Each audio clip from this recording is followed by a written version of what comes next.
لیکن امریکہ کو کیا رائٹ پہنچتا ہے کہ وہ کسی دوسرے ملک کے معاملات میں مداخلت کرے؟ بدقسمتی سے پی ٹی آئی وہاں لابنگ کر رہی ہے اور وہ مداخلت کو دعوت بھی دے رہی ہے، لیکن پھر بھی یہ امریکی ایوان نمائندگان کے قرارداد پر میرا ایک بنیادی سوال یہ ہے امریکی اکابرین سے اور امریکی حکام سے بھی، اور جو قرارداد جنہوں نے مورخین ہیں ان سے بھی کہ کیا امریکہ کے بارے میں ایسی قرارداد دنیا کے کسی اور پارلیمنٹ میں پیش ہو سکتی ہے، منظور ہو جائے گی تو اس پر امریکہ کا کیا رد عمل ہوگا؟ ایک آزاد خود مختار ریاست ہے، اس پر دفتر خارجہ کا رد عمل آیا ہے۔ دفتر خارجہ کے رد عمل میں بہت مناسب بات کی گئی ہے، انہوں نے دفتر خارجہ نے کہا ہے کہ ہم آئین، قانون، انصاف، الیکشن، پارلیمان اور گورننس اس کے بارے میں ہمارے اپنے قوانین اور روایات موجود ہیں اور ہم اس کی پاسداری کرتے ہیں۔ امریکہ کی قرارداد جو ہے وہ کوئی دو طرفہ تعلقات کے لیے مناسب نہیں ہے، یہ سب دفتر خارجہ نے کہہ دیا۔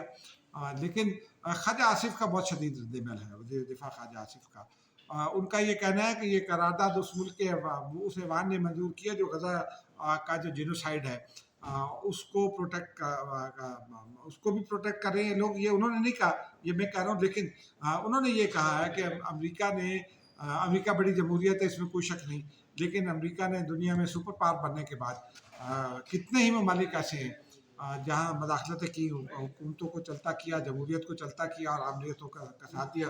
پاکستان میں ضیاء الحق اس کی مثال ہے، اس کے بعد جنرل مشرف اس کی مثال ہے کہ پاکستان کے بنیادی حقوق سلب تھے، لیکن امریکہ بہادر جو ہے وہ روزانہ آرمٹیج بھی آ جاتے تھے اور دیگر بھی آ جاتے تھے، کانڈولیزا رائس بھی آ جاتی تھیں اور وہ مشرف کے ساتھ یاریاں نبھا رہے تھے، سب کچھ کر رہے تھے۔ اس وقت ان کو پاکستان کے اداروں کا خیال نہیں آیا، پاکستانیوں کے ووٹ کے رائٹ کا خیال نہیں آیا۔ اب ان کو اچانک آ گیا، اور جو قرارداد کے محرک ہیں، جو بعد میں کرنا چاہتا تھا، وہ جو قرارداد کے محرک صاحب ہیں، ان کی آج ایک تصویر میں نے وائرل دیکھی ہے سوشل میڈیا پر، ٹویٹر ایکس پر، وہ اسرائیلی جنرل کے ساتھ کھڑے میں، اور پھر وہ انہوں نے وہاں اعلان بھی کیا ہے، یہ وہ صاحب ہیں جنہوں نے اعلان یہ کیا ہے کہ امریکہ اس کو سارے فلسطینیوں کو ختم کر دینا چاہیے، یعنی وہ اس کی نسل کشی کی حمایت کریں، اور یہاں ان کو انسانی حقوق کا درد ہے۔ یہ دو نمبری ہے، یہ نہیں چل سکتا۔ آپ کنسرن شو کر سکتے ہیں، لیکن آپ ایک قرارداد لے آئے، اس کا مطلب ہے کہ آپ کے بیڈ انٹینشنز ہیں، آپ دوسرے ملک کے معاملات میں مداخلت نہیں کر سکتے۔ کوئی بھی ہو، کوئی بھی ملک ہو، دوسرے ملک کے معاملات میں مداخلت جو ہے وہ امریکہ کرے، پاکستان کرے، بھارت کرے، چین کرے، ایران کرے، کوریا کرے، کوئی بھی دوسرے ملک کے معاملے میں مداخلت کرے، وہ ناقابل قبول ہے۔ ناظرین چلیے اب آگے چلتے ہیں ذرا، ناظرین پہلے بات کر لیتے ہیں جج حضرات کی۔ ناظرین کل اس مقدمے پر مزید سماعت ہونی ہے، وہ جو مخصوص نشستوں کا معاملہ ہے، اس میں ناظرین بہت کلیئر کٹ معاملہ ہے، یہ تسلیم کر چکے ہیں سنی اطاعت کونسل جو ہے وہ رانگ فوٹنگ پر ہے، اس کے دلائل بھی رانگ ہیں، اور سلمان اکرم راجہ صاحب نے کیس کو مزید الجھا دیا ہے، بلکہ وعدے کر دیا ججز کے لیے، انہوں نے ججز کا مائنڈ بن گیا ہے، ججز یہ وعدے کر چکے ہیں کہ پی ٹی آئی تو اس میں پارٹی نہیں ہے۔ آج پی ٹی آئی نے اس کیس کو لٹکانے کے لیے، میرے نزدیک اس کیس کے فیصلے کو لٹکانے کا یہ حربہ ہے، پی ٹی آئی نے آج ایک درخواست دائر کر دی اس کیس میں فریق بننے کے لیے۔ میرے نزدیک جو میرا تجربہ کہتا ہے آئین و قانون کو جاننے کا اور سپریم کورٹ کو کور کرنے کا، کہ اس stage per P T I کی جو درخواست ہے وہ انٹرٹین نہیں ہو سکتی، اس لیے کہ جو پی ٹی آئی، یہ اپیل ہے، اوریجنل کیس نہیں ہے، اپیل میں آپ انٹرٹین نہیں کر سکتے اس قسم کی چیزوں کو، کیونکہ اوریجنل کیس میں تو آپ وکیل بنے نہیں، اور یہاں آپ وکیل پارٹی بن رہے ہیں۔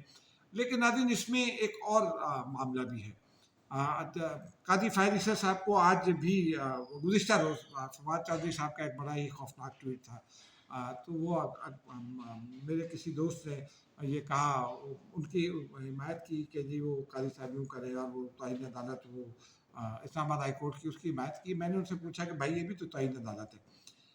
اب پرابلم یہ ہے کہ اس کیس کی سماعت کے دوران ہر جج کا اپنا ایک نقطہ نظر ہوتا ہے۔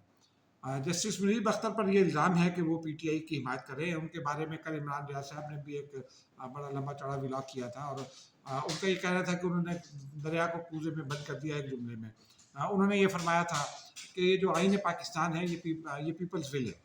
ایسا نہیں ہے ناظرین، آئین پاکستان ریاست کو چلانے کے لیے، ریاست کی گورننس کو چلانے کے لیے ایک راستہ فراہم کرتا ہے، آپ کو گائیڈ لائنس دیتا ہے کہ کیسے چلنا ہے۔ عوام کی خواہش کیا ہے؟ اگر عوام کی یہ خواہش ہو کہ کسی کو قتل کر دیا جائے، چوک میں زندہ لٹکا دیا جائے، وہ جیسا وقار سیٹھ صاحب نے فیصلہ دیا تھا، تو کیا یہ آئین کے تحت ممکن ہے؟ یہ قانون اور آئین کے تحت ممکن نہیں ہے۔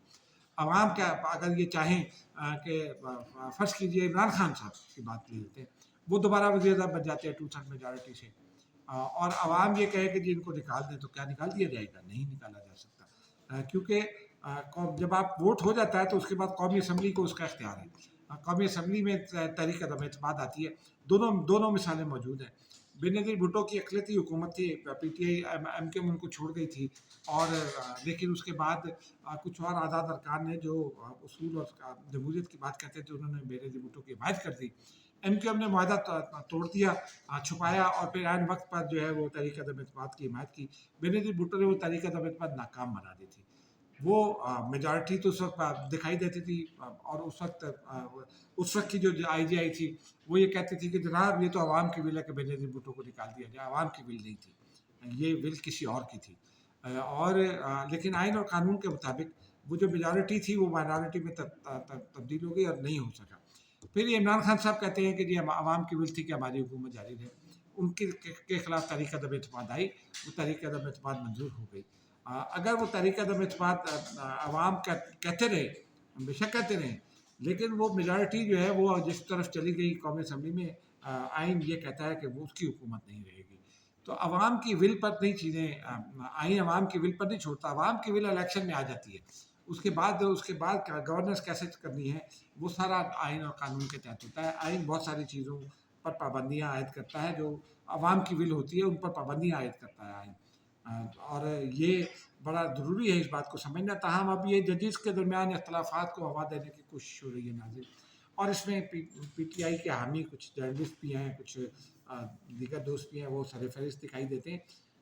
میں ان ججز کو کئی کو تو ذاتی طور پر جانتا ہوں۔ منیب اختر صاحب کے بارے میں کو میں اتنا نہیں جانتا، ان کے بارے میں کسی نے بتایا کہ ان کا تعلق لاہور سے ہے، کراچی میں ان کی شادی ہوئی، اور شادی کی بنیاد پر وہ سندھ ہائی کورٹ کے جج ہوئے اور پھر سپریم کورٹ میں آ گئے ہیں۔ اس میں کوئی شک نہیں کہ وہ بڑے ماہر جج ہوں گے۔ جسٹس حسن بن اللہ میرا گمان ہے ان کے بارے میں کہ بہت اچھے جج ہیں۔ جسٹس یحییٰ آفریدی، جسٹس مسعود علی شاہ، جسٹس بدو خیل، جسٹس عائشہ ملک، یہ سب ججز اچھے ہیں، اور ان کا ناظرین اپنا اپنا نقطہ نظر ہوتا ہے قانون کے بارے میں، آپ کی اپنی انڈرسٹینڈنگ بھی ہوتی ہے۔ یہ جو آپ کی انڈرسٹینڈنگ ہوتی ہے، آپ اس کی بنیاد پر یہ نہیں کہہ سکتے کہ ججز کے درمیان اختلافات ہیں۔ ججز کے درمیان کوئی اختلاف نہیں ہوتا، کوئی ججز نے ایک دوسرے کی زمینوں پر تو قبضے نہیں کرنے نا، نہ ایک دوسرے کی جائیدادوں میں حصہ ڈالنا ہے، نہ ہی ججز نے ایک دوسرے کی تنخواہیں جو ہے وہ ان کی چھینا جھپٹی کرنی ہے۔ ججز اپنے اپنے مائنڈ سیٹ کے حساب سے جیسی ان کی تربیت ہوتی ہے، اس لا کو وہ اپنی انڈرسٹینڈنگ کے حساب سے سمجھتے ہیں۔ لیکن میری پریڈکشن ناظرین یہ ہے کہ یہ کیس سنی اطاعت کونسل ہار جائے گی۔ ہو سکتا ہے 5 اور 8 کا فیصلہ ہو، 7-6 کا فیصلہ ہو، مجھے یہ علم نہیں ہے، لیکن مجھے یہ لگتا ہے، میرا گمان ہے کہ سنی اطاعت کونسل یہ کیس لوز کر گیا، اور اس کے بعد اپیل کا فورم اس کے پاس ختم ہو جائے گا، کیونکہ انہی کی درخواست پر یہ فل کورٹ بنا ہے۔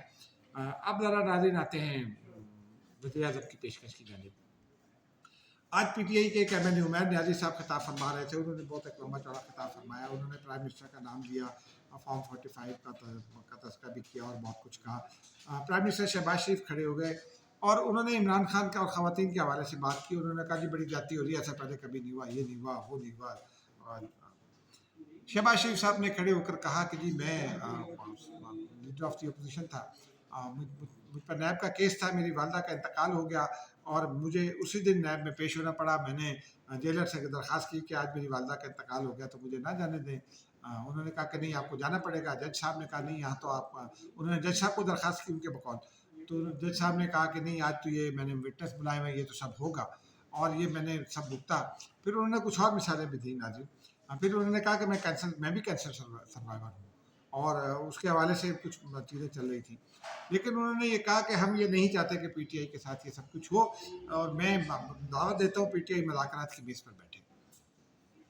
ان کے فوری بعد ان کا جواب دینے کے لیے، حالانکہ جواب کا جو حق ہوتا ہے وہ اس ایم این اے کا ہوتا ہے جس سے متعلق بات ہوتی ہے، لیکن leader of the opposition Omar Ayub کھڑے ہو گئے، اور عمر ایوب بہت سافٹ اسپوکر آدمی تھے، بہت سلجھے ہوئے آدمی تھے، لیکن اب ان کا چہرہ جو ہے وہ ایک عجیب سا تاثر دیتا ہے، ایسے لگتا ہے کہ جیسے عمر ایوب کسی بہت مشکل میں ہیں۔ لیکن انہوں نے فارم 45 47 کا تذکرہ کیا اور انہوں نے کہا کہ ہم نہیں مانتے، یہ مذاکرات آپ کو عمران خان کو رہا کرنا پڑے گا، یعنی انہوں نے فوراً این آر او کی بات کر دی کہ جی آپ عمران خان کو رہا کریں پھر مذاکرات ہوں گے۔ میں نے اس حوالے سے کچھ باخبر دوستوں سے پوچھا کہ پرائم منسٹر کے سفر کے پیچھے کیا تھا، تو انہوں نے کہا کہ پرائم منسٹر بھی یہ چاہتے تھے کہ اگر تو مذاکرات پر آ جائے پی ٹی آئی تو اچھا، لیکن وہ پی ٹی آئی کو ایکسپوز کرنا چاہتے تھے، پی ٹی آئی ایکسپوز ہو گئی۔ عمر ایوب صاحب نے کہہ کہ فوراً مذاکرات کو رد کر دی اور این آر او کی شرط رکھ دی۔ لیکن میں آپ کو ایک اور خبر دے دوں ناظرین کہ عمران خان صاحب کو این آر او نہیں ملے گا۔ میری اطلاع یہ ہے کہ عمران خان صاحب نے ابھی پیغام بھجوایا ہے علی امین گنڈاپور کے ذریعے اور کچھ اور دوستوں کے ذریعے کہ جناب مجھے باہر نکال دیں، میں خاموش ہو جاؤں گا۔ اب عمران خان صاحب کے لیے دروازے بند ہو گئے ہیں، تمام دروازے چونکہ بند ہو چکے ہیں، اب ان کو این آر او نہیں مل سکتا۔ ناظرین اب بس آخر میں دو خبریں آپ کو سنا دیتے ہیں۔ آج پاکستان پیپلز پارٹی کے نوید قمر، عبدالقادر پٹیل اور اعجاز جکھرانی، ہینا ربانی خان صاحبہ اسٹینڈنگ کمیٹیوں کے چیئرپرسن مقرر ہو گئے ہیں، منتخب ہو گئے ہیں۔ نوید قمر فائنانس، ہینا ربانی خان فارن افیئرز، قادر پٹیل میری ٹائم اور اعجاز جکھرانی مواصلات، جبکہ اور بھی ان کو کمیٹیاں ملیں گی کل۔ اسی طرح جو ہے وہ سلیم مانوی والا سینٹ فائنانس کمیٹی کے چیئرمین ہیں پہلے سے۔ تو اس کا مطلب ناظرین یہ ہے کہ پیپلز پارٹی اگلے 6 سے 8 مہینے تک اقتدار میں نہیں آ رہی۔ پیپلز پارٹی اگر اقتدار میں آئے گی تو پھر اس کے بعد جو ہے وہ اس سے پہلے اس کو وہ نئے چیئرمین لانا پڑیں گے اور اس کا ایک اپنا پروسیس ہے۔ تو پی ٹی آئی اقتدار میں نہیں آ رہی، یہ خبر تو یہ ہے۔ دوسری خبر ناظرین یہ ہے کہ راشٹرا بھٹو زرداری نے آج ایک بڑا اچھا کام کیا، انہوں نے اسپیکر قومی اسمبلی کو خط لکھا ہے، اسمبلی سیکریٹریٹ کو لکھا ہے۔ انہوں نے کہا ہے کہ میں بطور ایم این اے کوئی تنخواہ نہیں لوں گی اور میرے نام پر اگر کوئی تنخواہ اور الاؤنسز اگر جاری ہو چکے ہیں تو ان کو وڈرا کر لیں، میں کوئی تنخواہ نہیں لوں گی۔ یہ ایک اچھا سائن ہے کہ جو آدمی ویل آف ہے، کروڑوں روپے کی، لاکھوں روپے کی انکم ہے، اربوں روپے کی جائیدادیں ہیں، فرض کیجیے جو بھی کہا جاتا ہے، وہ اگر پارلیمان میں ہے، لوگوں کے لیے کام کرنا چاہتا ہے تو فری آف کاسٹ کرے۔ یہ بہت اچھی روایت ہے۔